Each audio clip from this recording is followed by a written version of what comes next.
திருச்சியில வைகோவின் நடைபயிற்சி நிகழ்ச்சியில கலந்து கொண்டு முதலமைச்சர் மு.க.ஸ்டாலின் அவர்கள் உரையாற்றியிருக்கிறார்.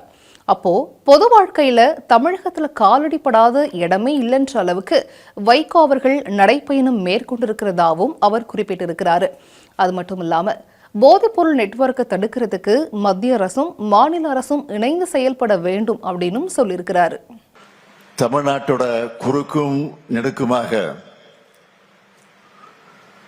தன்னுடைய காலடிப்படாத இடமே இல்லை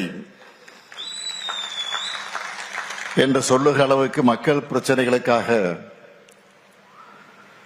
நடைபயணம் செஞ்சவர் நம்முடைய அருமை அண்ணன் வைகோ அவர்கள்.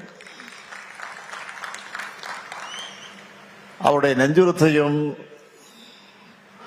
ஸ்டாமினாவையும் பார்க்கும்போது அவருக்கு 82 வயசா அல்லது 28 வயசா என்று நமக்கெல்லாம் ஆச்சரியப்பட தோணுது.